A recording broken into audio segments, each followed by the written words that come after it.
My name is Victor Macias. I am super excited to talk with you guys today and kind of take you through the entrepreneurship journey. It isn't always easy, but there are some tools and some paradigm shifts that we can do to help make the process more enjoyable and more likely that we stick to the end. And, you know, when I think about my journey, the first thing I can remember, I was a kid, and ever since I could remember, I wanted to be rich. Right? It wasn't for having $1 million in the bank. It wasn't for a Ferrari. It was for me what being rich symbolized. Being rich symbolized freedom.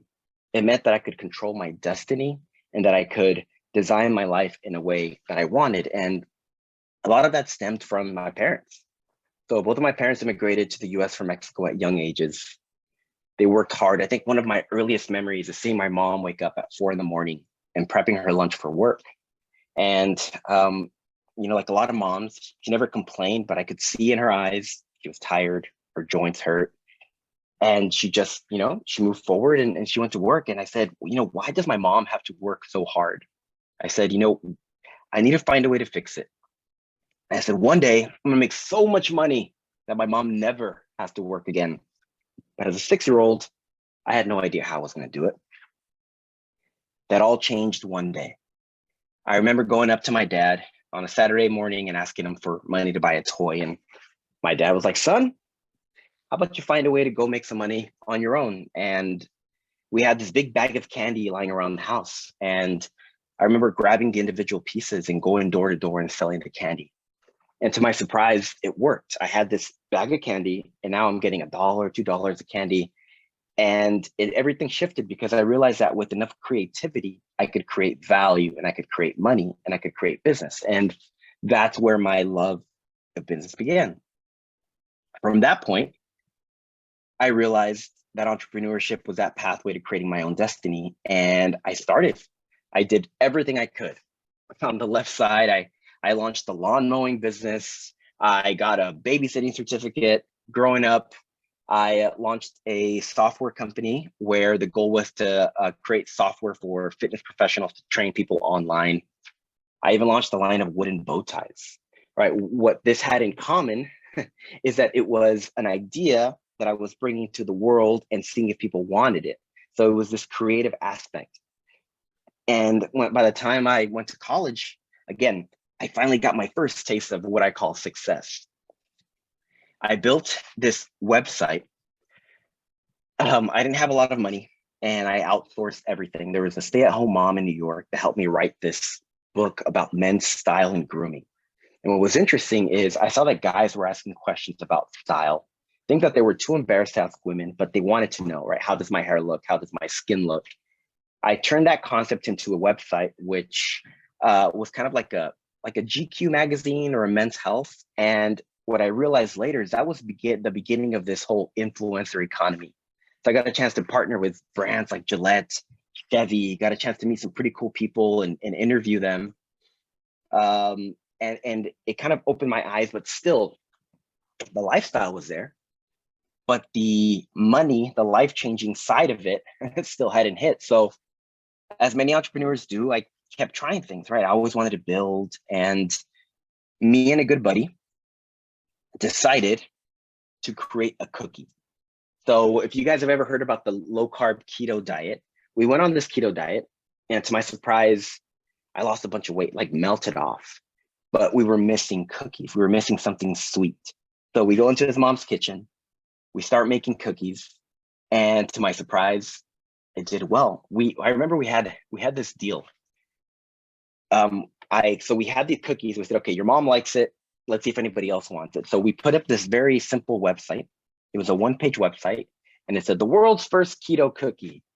Buy here. And it was such a simple PayPal button. It was not fancy or anything. And we said, if we get 5 orders, I think we've got something. I think in like 2 days, we had over 30 orders. I said, okay, we got something. So this little cookie company here took off. We grew, we rebranded, we raised over $100,000 on Kickstarter. We grew from $3,000 out of our pocket to over 7 figures in under 2 years. And ultimately, we even landed a deal on Shark Tank. It's like, oh, okay, how does this company, how does this fun project become this thing? And finally, right, for the outside world, incredible. Things are shifting. It's finally what I've always wanted. But on the inside, I was suffering. Like, how ungrateful do I have to be to have this thing that I've always wanted, but yet be suffering on the inside? And the thing is, I was working 80+ hour weeks. I had a little girl and I was missing key moments with her. While the business was growing, we were reinvesting everything. So we were barely paying ourselves. So imagine having this company that's growing, yet I'm still struggling to help my wife at home. I'm feeling like I'm never doing enough, and my mental health was suffering. I was burned out. I was overwhelmed. I was depressed, but I couldn't let everybody down, right? As much as at times I felt like I might collapse, I might quit, there were people counting on me, my family, my friends. So how does one do this? How do you build a business without feeling like you're exploding on the inside? And the company actually began to spiral. So shortly after Shark Tank, we had to quickly move out of our mom's kitchen into a very big manufacturing facility, which is awesome because we were going to grow. But we quickly started running into production issues with our cookies. Cookies were crumbly. The quality wasn't what we needed. We had to refund a lot of orders. We shifted to survival mode. We kept doing more and more with very little additional results. We didn't pay ourselves for 9 months. We had to let go of friends and family that were helping us. And ultimately, my business failed.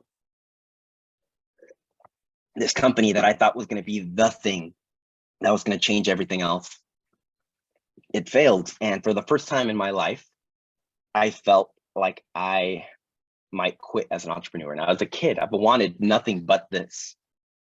And it was a moment where I had to go through this process of discovering myself again. And it was through this process where I learned what I'm going to share with you today.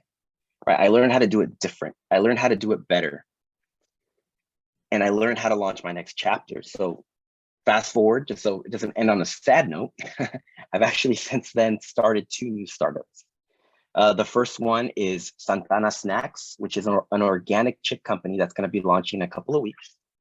We are focused on helping people shift their mindset around diet. It's an empowerment brand. And then on the right is Niarani, where I work with artisans from Mexico, and I pay fair trade wages, and I help them sell their products online.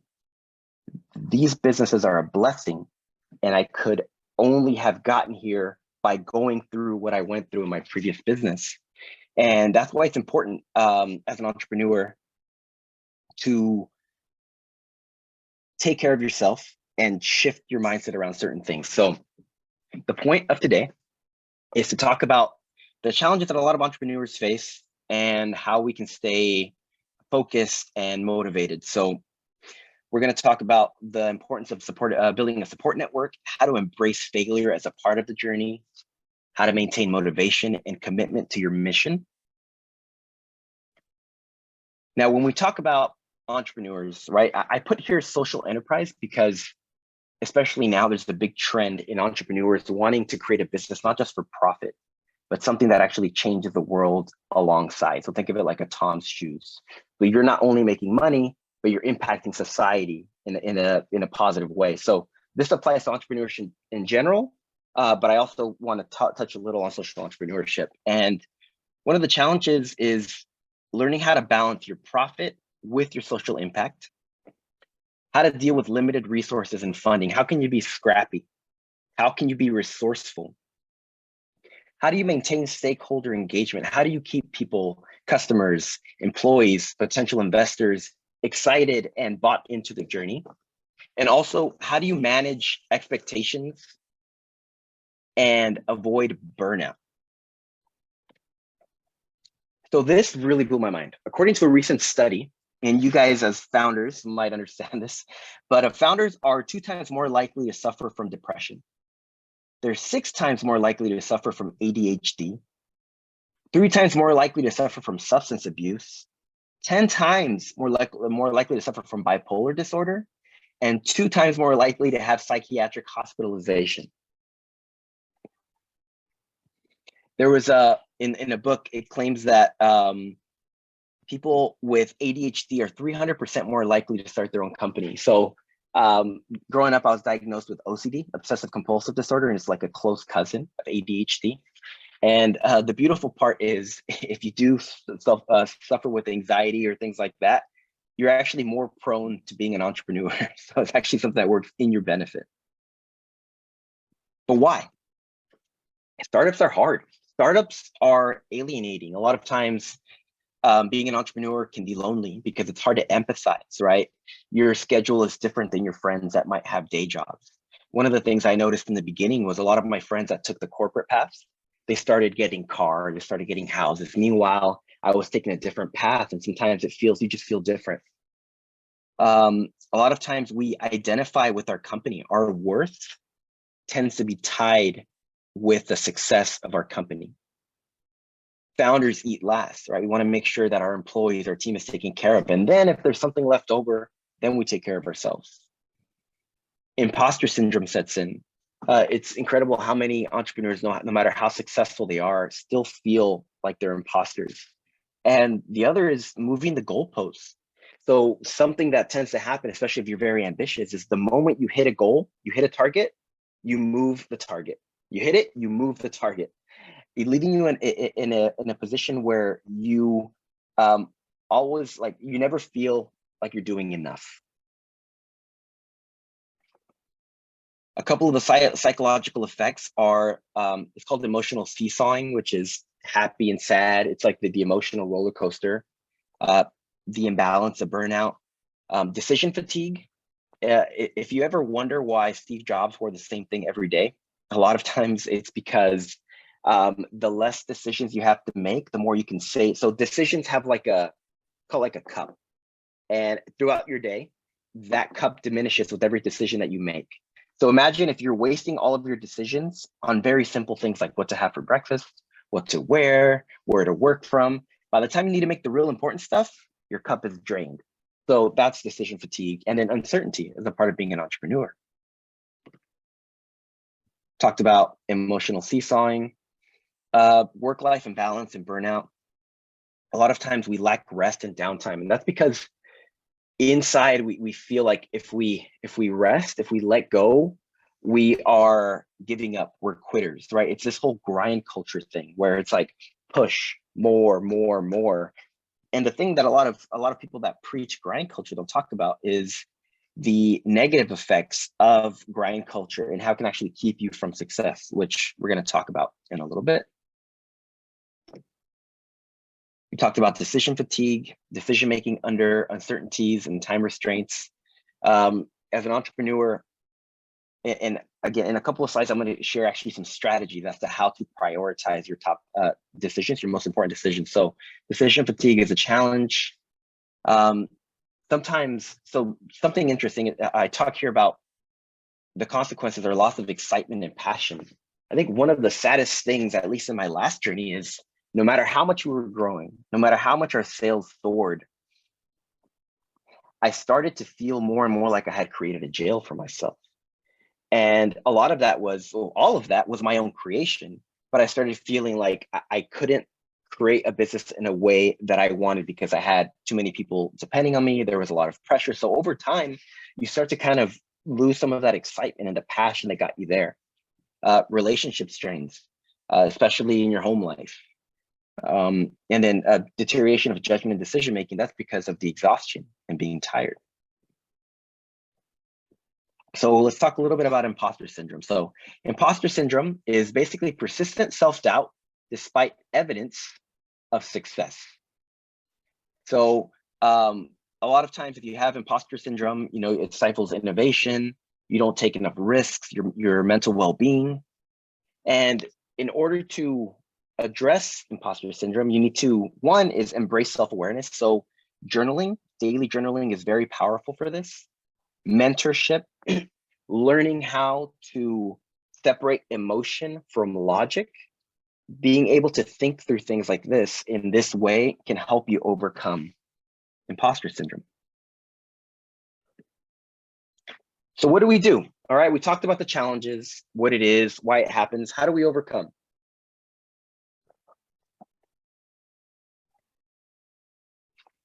So a couple of like a broad stroke is one is you need to build a strong support network. You need to learn how to leverage partnerships and collaborations. You need to develop a mindset of resilience and adaptability, flexibility. Some people call it pivoting. And we need to prioritize self-care and mental health. And I know this is something we'll say, I know that, but I'm going to get into practical examples of how and why it's important to the success of yourself as an entrepreneur. So how do you stay motivated and committed to your mission?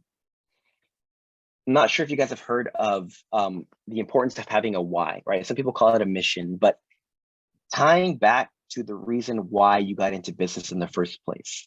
And whenever things get challenging, whenever you feel stuck, reminding yourself as to your why. A very simple way to do it is you can have a yellow Post-it and have it like on the top corner of your laptop. I do a digital version, but it reminds me. So my why is I want to help others become the best version of themselves. That is why I do anything, any business, any ideas, because I want to help others tap into their full potential, right? So when you're feeling that doubt, how do you tap into that? You also need to learn how to celebrate milestones and achievements, even if they're small achievements. One of the things that we would do as a team with Nui is every day we would have what's called a standing meeting. So about 15 minutes in the morning before we got our day started, we would celebrate our wins. Everybody would go around the room and we would say, give me 3 things that you're grateful for. So we'd all just talk about gratitude. And then, okay, give me 1 win. Even if it was, I made a client phone call that I didn't, I didn't expect the client to pick up and I made it and I closed the sale, right? So you can build that into your culture. And that ties into fostering a positive organizational culture. Then also embrace lifelong learning and personal growth. I talk about my previous business, but I can also tell you that I've never grown so much in my life. Because of that journey, I embraced meditation, personal development, journaling. I was forced. It's like if you're in the gym and you want to build your muscle, you need to lift heavier weights. That's what happens through this process. So embrace it as a part of the journey. So how do you maintain motivation? Well, for one is you want to set goals that are measurable, right? These are called SMART goals. And it's basically something that has a date and a specific measurable. Now, one of the mistakes that I would make is I would set these 10-year goals. And I'd say, I'm going to reach this metric. And it was so far away that what I did daily did not tie to it. So I would lose my connection with what I really wanted. Something that I do now that helps a lot is I actually focus on creating 3-month goals. So a lot of times, again, back to the past, is I would set long-term goals and I would set a lot. I would set 10, 15 goals. And I get super excited the first week, the second week, and then month 3, I would lose focus, lose track. So what I do now is I will set one key thing that I want to accomplish every 3 months. Obviously, other things are going to happen in your business during that time. But what is the one thing that if you did it, no matter if anything else happened, your business would still move forward?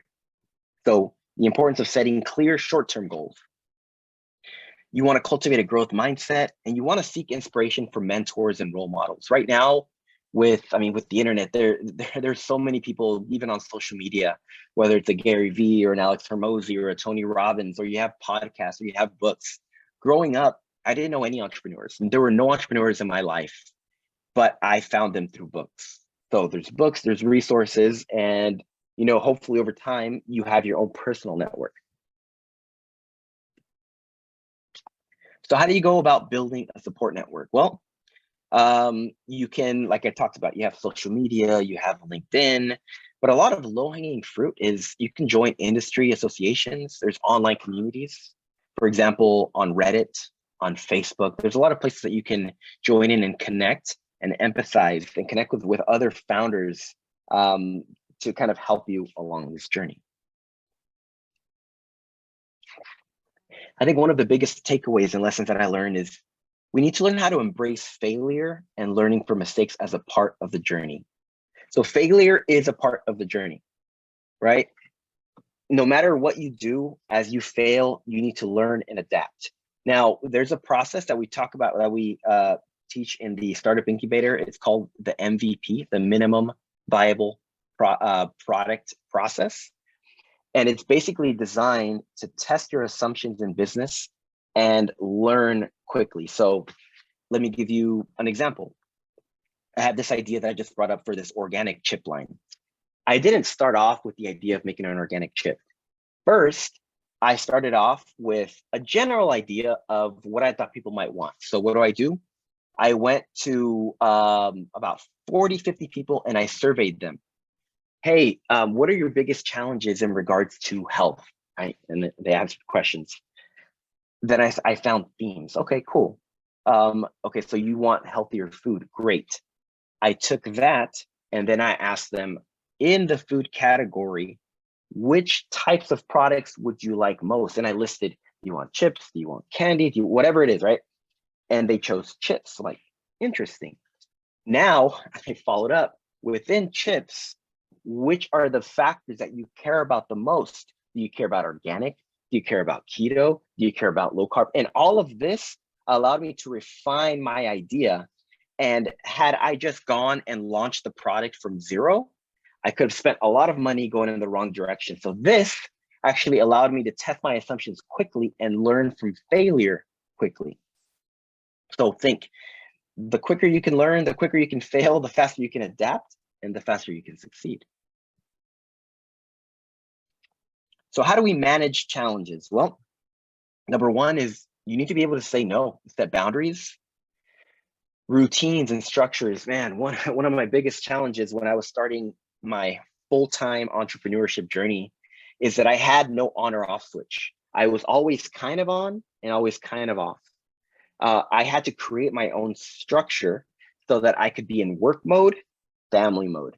And that's created by routines and structures. You need to learn how to be present. And I'm going to talk about some ways to do this. You can change your environment. There's therapy. And then you want to cultivate being effective versus busy. Wait a couple slides and you're going to see the difference in how this can be pivotal in your approach to business. So how do we say boundaries? Set boundaries. Well, number one is you say no. You realize that saying no to something means saying yes to something else. And I think something critical is you need to learn how to protect personal time like a business meeting. I used to devalue my personal time. What did it mean to take a break? Well, it meant I was lazy. It meant I wasn't committed enough. It meant I wasn't aggressive enough. What shifted was treating my off time and actually blocking it out on my calendar like time off, like a meeting. If somebody wants to meet with me during that time, sorry, I have a meeting.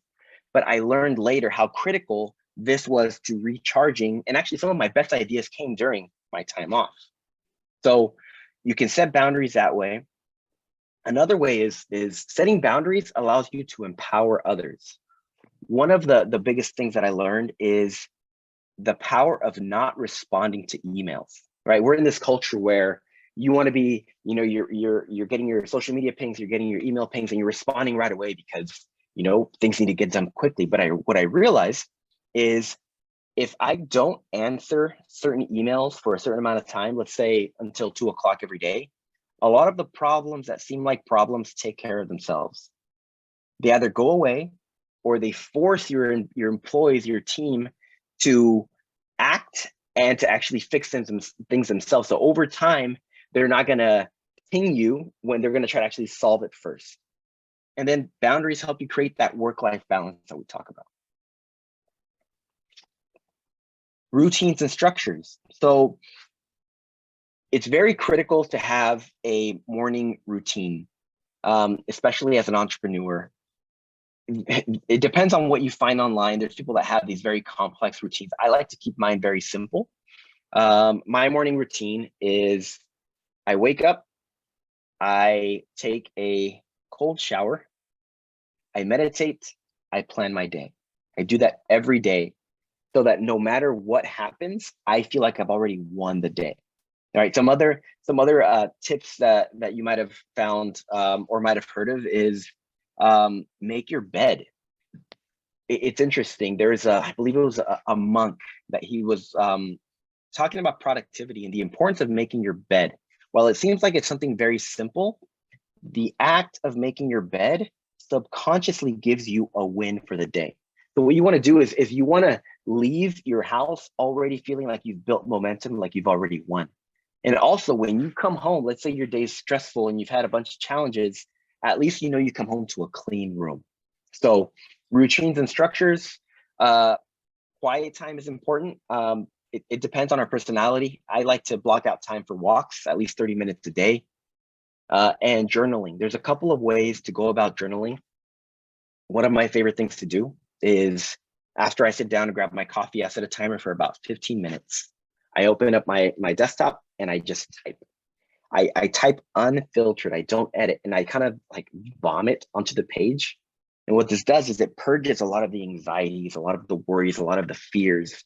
And it's like if you have a snow globe, you're shaking the snow globe, and then you have fresh snow to start your day. Been one of the most profound changes that I've implemented in my life. Be present. Personally, I like to meditate, but there's breathing techniques. You can go for walks. The key, when people say the word be present, it just means connect with your body, right? Connect with the now. And a lot of times we're so wired as entrepreneurs to think about the future, to think about our vision, to think about our goals, that even just doing this for a couple of minutes a day creates a lot of clarity and a lot of peace in our lives. Therapy. One of the best things I ever did was to sit down with a therapist and just talk about my life. When you have an outside point of view looking at your problems or your challenges, it really gives you a different perspective. A lot of times they can see what you can't. They see your blind spots and they can pinpoint and you kind of break through. So I highly support therapy, but there's other ways you can also connect with others. We talked about Reddit, we talked about Facebook groups. There are now therapy apps. There's so many meditation apps, but something you can consider is if you want to get into meditation, you can start very small. So not to go too much into a tangent, but a couple of years ago, I was trying to build a habit of meditation. I was like, I can't fit in 20, 30 minutes to just sit down and do nothing. So what I did is I kind of played a game with myself. I said, I'm going to meditate for 1 minute a day. That's it. I set a timer. As I was getting ready after I brushed my teeth, I set the timer, I closed my eyes, I just counted my breaths. The minute was up, I got up and I left. The next week, I did 2 minutes. It's easy. Then I did 5, then I did 10. What matters was not the length, it was about building the habit. And now I can meditate 20, 25 minutes, no problem.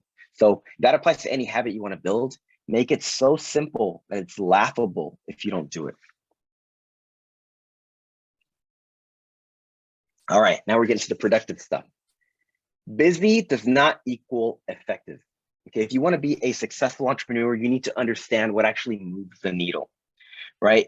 You need to understand what your high leverage activities are. There's a book that I highly recommend. It's called 80-20 Marketing.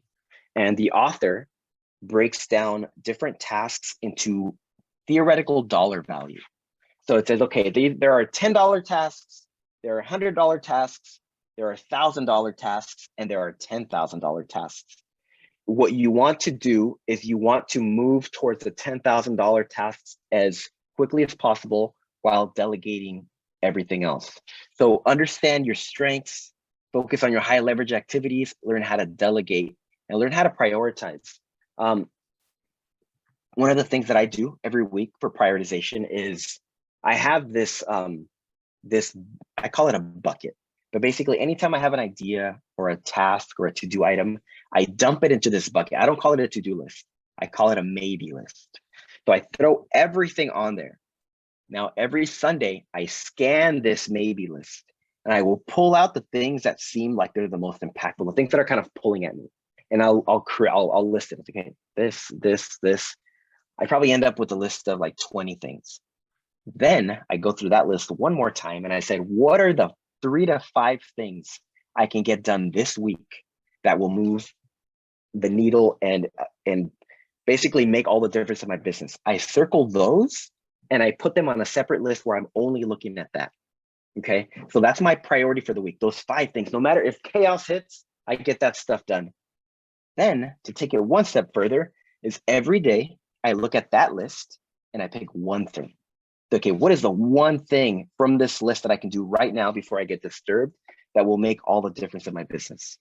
If I get that done and I still have more time, I'll pick something else. But that is kind of the process towards doing what's important, and always kind of keeping your eye on the highest leverage activities. And in the Q&A, if you have any specific questions, I'd be happy to answer that. So instead of a task list, like I said, switch to a daily priorities list where only the urgent and the important items are listed. Now, another thing you can do in terms of, we talked about a support group, we talked about the importance of a network, is you can look at an incubator. Now, specifically, we're talking about the Cal State Fullerton Startup Incubator, but it's an opportunity for you to meet with mentors, people that have done it, people that are doing it. If you want access to investors, if you want like a roadmap to keep you focused, an incubator is a great way to do it.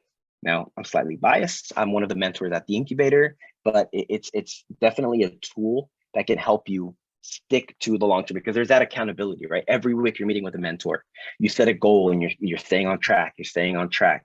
It's very key. It's very important.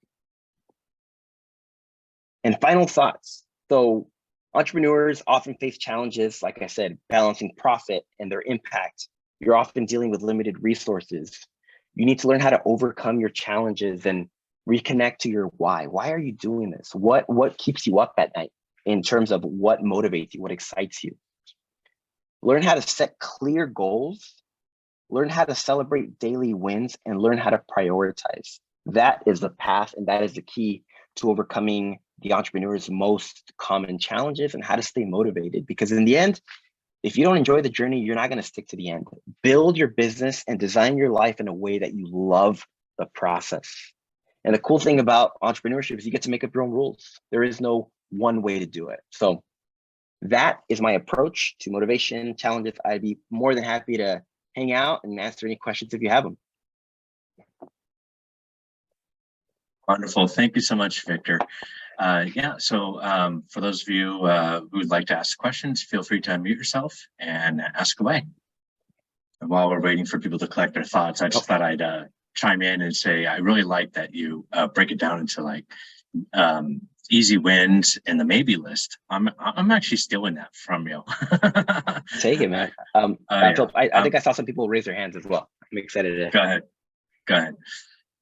I had a question, Victor. Thank you for sharing, by the way. I really appreciate that. I mean, I think I have ADD, or I just go in several directions. You're blessed, man. You're blessed. When you journal, like that's something I've like within like 2 weeks I started doing. Do you you say you just blot out, do you focus on your personal life, business, or you just let it go? Good question. So there's a couple of approaches. I like to simplify it. So one is what I call my brain dump. And that's anything, right? That's think about it like a paper that you would write and you would burn after. So this is your innermost anger, excitement, happiness, hopes, jealousy, whatever you're feeling, purge it, get rid of it. That's one. Then you have another approach. There's an app, it's called the 5-Minute Journal, which I like. And it's a very structured process. So what are you most grateful for? What is your biggest challenge, right? It's very structured and you kind of fill it in daily. And so you can alternate, you can do both. The main takeaway here is just get in the process of doing some version of journaling. Okay. Thank you. Yes, sir. Appreciate that. Sweet. Joyce? Hi, Victor. So my question has to do with online teams. What if you never meet in person? Do you have any tricks and tools for that? I love it. And actually most of my team is online. So definitely. I think it's important if now, are we talking specifically about like motivating them or boundaries? Like what would you say specifically about online teams? So one of the problems generally is time zone. and trying to be effective within maybe a 2-hour time when they're getting off and you're getting on, or something like that. The other is motivating from a long distance. People who are remote feel very isolated. I do know that you don't get that knowledge spillover that you generally get being in an office. You don't hear people talking on the phone. You don't get that informal training, and you feel every group I've worked with, there is a level of feeling embarrassed to ask a question because I should have known this. Everyone else seems to know this. And then you find out no one knows it. So there's a lot of that isolation problem at all. So I think I'm asking for both. One is how to be effective together, but also how to motivate and be a good, solid team. I love it. So one of my good friends worked for a company called Automatic. If you've ever heard of WordPress, like the WordPress website platform, they're a 100% distributed team. They have thousands of employees. They work all across the world. And the way they did it, they do a couple of things. One is they have a company blog, right? Let's say you have a team of 6 people. Every Friday, everybody submits a status update with where they're stuck, their wins, and it's all in a central location where everybody can see, right? So that's one quick way where everybody can be on the same page. So they have that, plus they use Slack, right, for asynchronous chats. I think personally, it's still important to have boundaries and not be available all the time. One thing that helps with feeling like people are in the same team. So our customer service rep was in the Philippines. And what we would do is we would find a time, right, that important crossover where we would do like a daily 15-minute check-in. And again, we would all meditate together. We would all practice gratitude together. We would do pizza parties sometimes, right? We would send like a gift card that she could buy something. So we would, yes, it's not the same, right? But we would create the feeling where people would really connect, and we would encourage them to connect with each other. And it really helped a lot with community building. So it's transparency.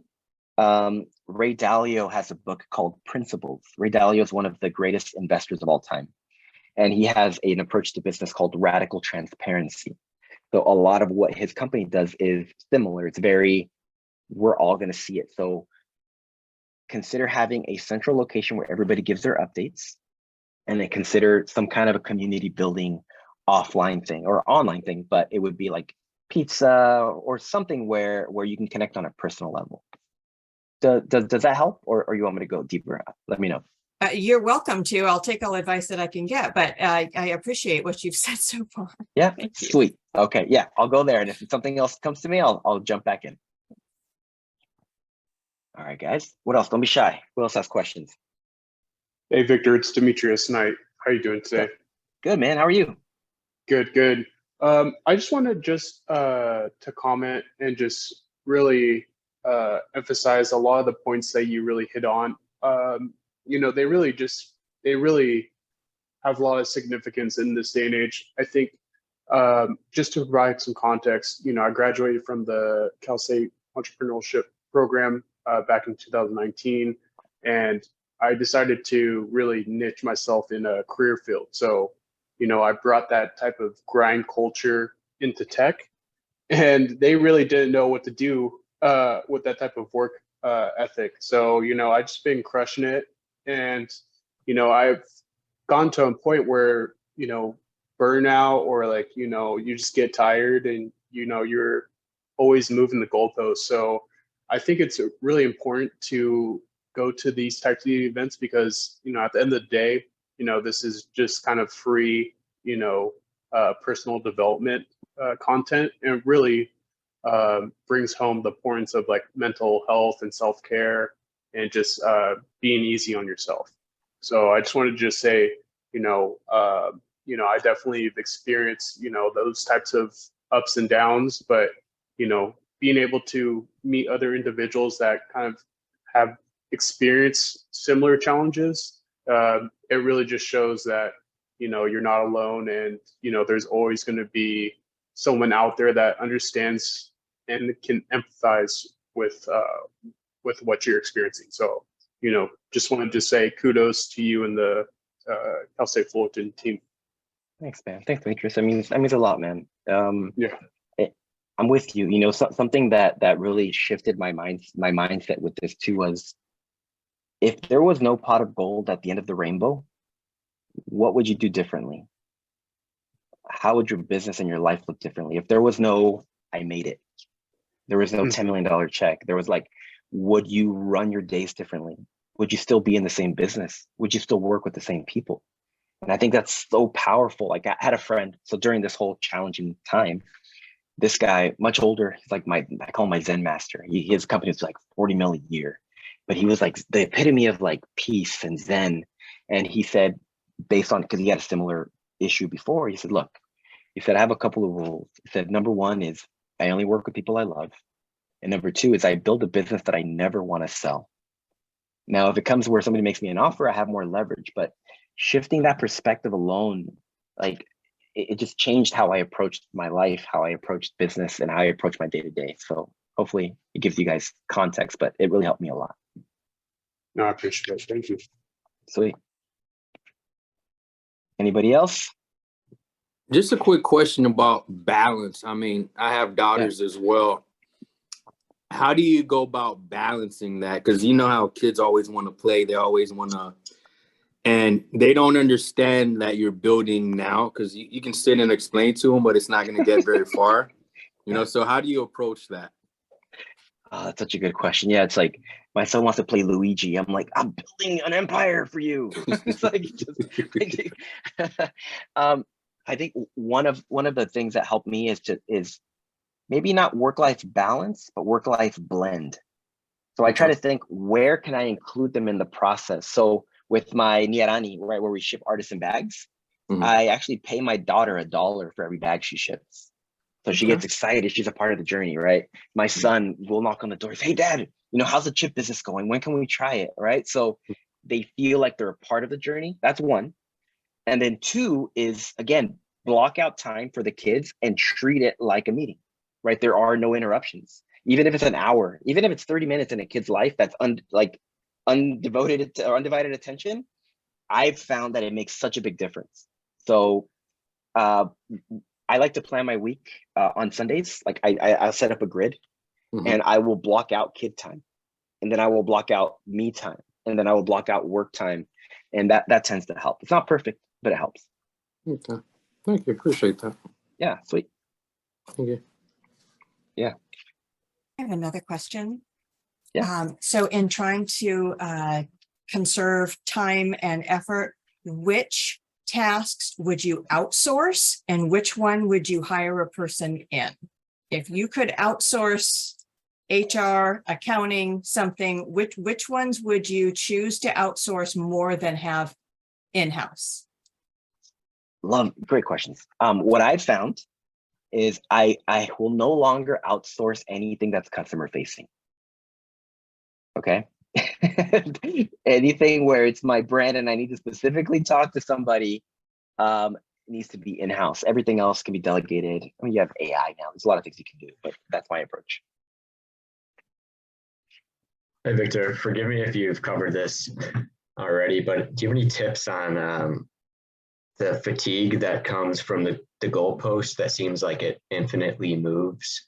You hit the goalpost, there's another, you hit it, there's another. Kind of seems like it never ends. Do you have maybe milestones where you think you stop and you take a break and kind of give yourself a pat on the back, or like a baseline that you have for yourself where you kind of reflect and say, oh, this, you know, I got through 1 mile of the race. There's 5 more miles. It's a 7K or it's a 10K, or do you just do it intuitively? Awesome question. A couple of ways. One is the daily practice of gratitude, right? Because when you're in gratitude, you're in the now and you're not thinking in the future, right? So if every day you're practicing gratitude, you're already winning, right? So that's right. Like a reflection. Something that I like to do too is at the end of my day is I will write down my wins for the day. So what are 3 things that I did today that I am proud of? Even and it can be small. I was anxious to send this email and I sent it. You know, this happened. So you're building this culture of winning. And the other is I like to make simple short-term goals. So as opposed to saying I want to go 0 to 2 million, 0 to 5 million, I set like a 3-month goal that's ambitious enough for me. It's exciting. And then after I hit it, or if I get close to hitting it, then I will allocate time for me, something I like, right? Gotcha. Like I like going to movies on a random Tuesday when there's nobody around, right? Like I feel like I have ownership over my time. Yeah. So that's my approach. Does that help? Okay, it does. Yeah. So you got to be Yeah. diligent over your accomplishments and allocating congratulations to yourself. Exactly. And then you can be exactly. then you can be grateful for what you've accomplished. Okay, that's great. Exactly. I'm gonna give you one, and it might sound a little woo-woo, right? But it's called the 40-day self-love experiment.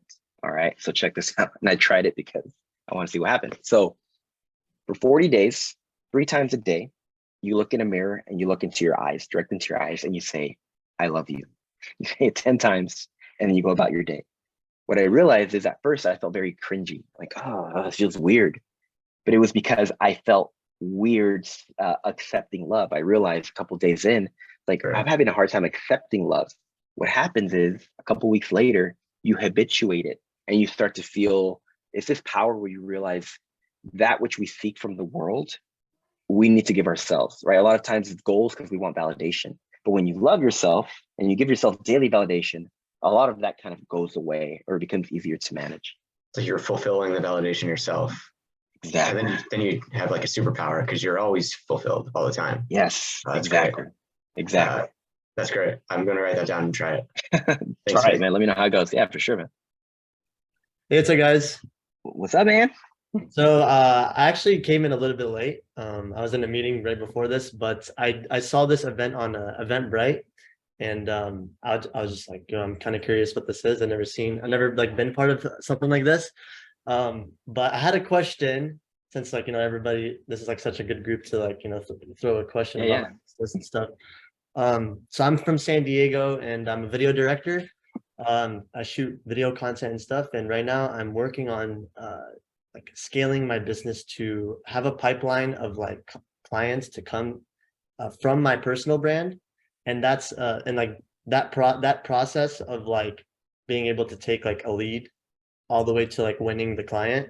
I'm wondering like, what is like the best tips to really pitch a client on in a sense of like psychology, like what is something that they're like looking for more than just the value I'm going to bring to them? Awesome question. I will start first with some resources. Are you familiar with Russell Brunson? Have you heard of funnel marketing by any chance? Yes, I heard. Yes, funnel. Yes. All right. .com secrets will blow your mind. Right. And a big part of that is the secret to selling is not trying to sell. All right. It sounds kind of corny and weird backwards, but a lot of it is showing your credibility and social proof, right? And depending on where you are online, it could be showing client testimonials, it could be showing examples of your work. And through that process, you provide people value. So let's say, as an example, like where's your main social media channel? Like where are you getting traffic? Instagram. Sweet.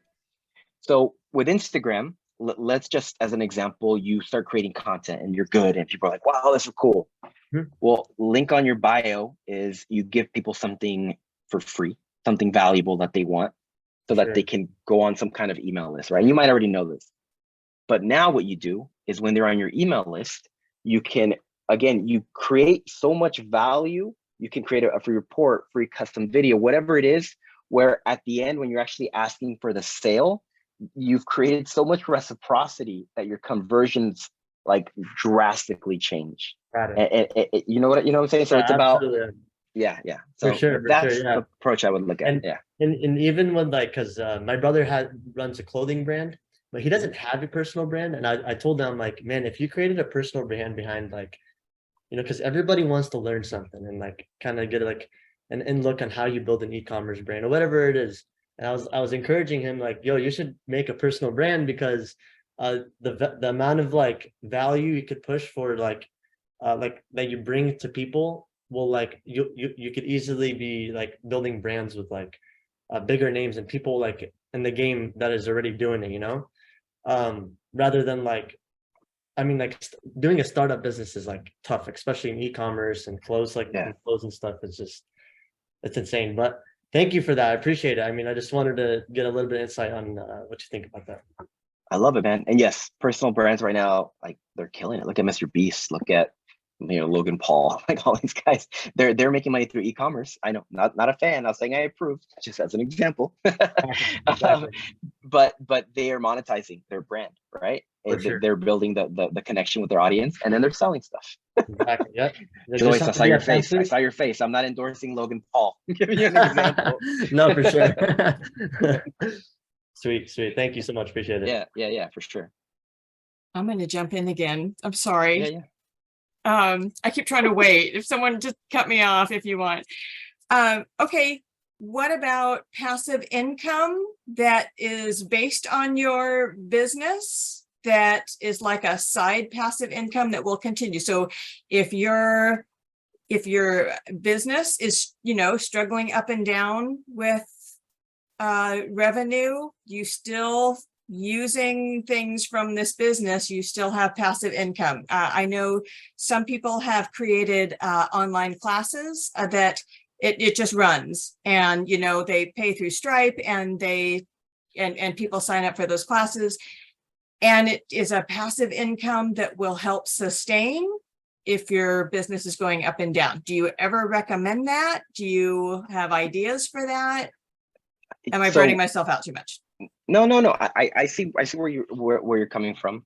Now, whether you're burning yourself out, it all depends on how much more you have on your plate, right? Like I'd have to see everything side by side and see which should we focus on.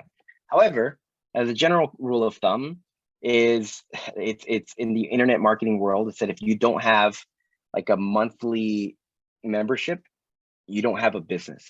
Right? If you're relying on like a big launch for like this burst of cash, and then it dries up, you're always chasing that next sale. That's why so many online marketers focus on some type of a monthly subscription or a monthly program. It also reduces your stress.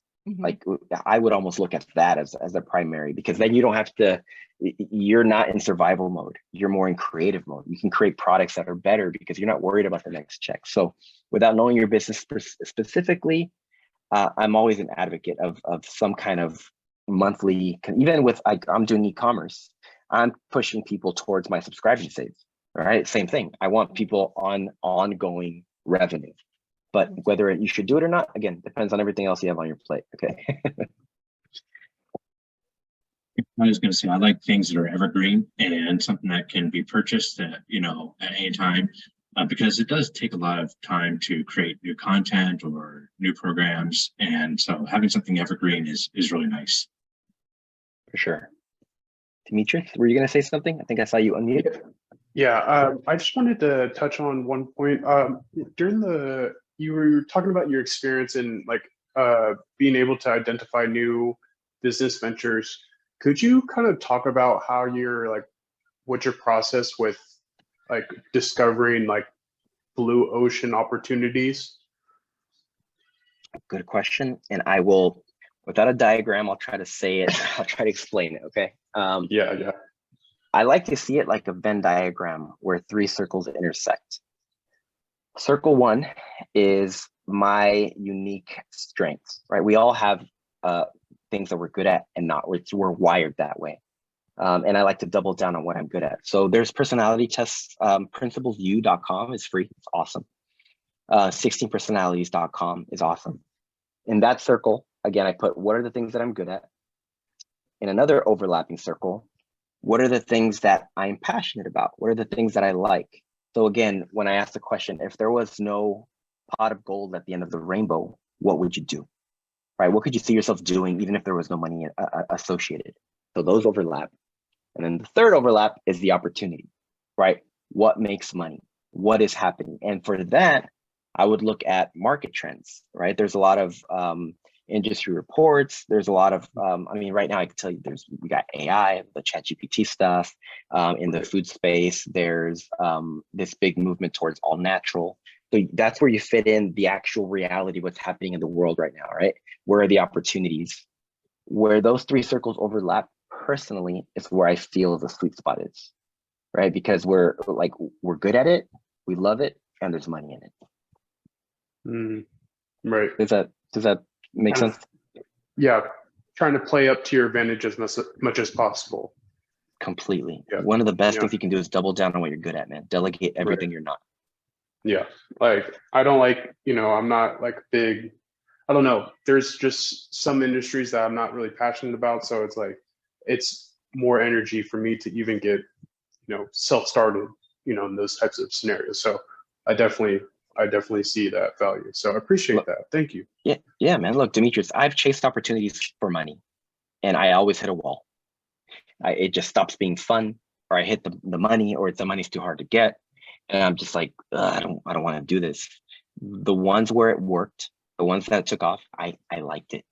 And I saw it almost like a game. It's fun. Even right now, like I do it because it's fun. So hopefully that provides insight. It does. Thank you. Mhm.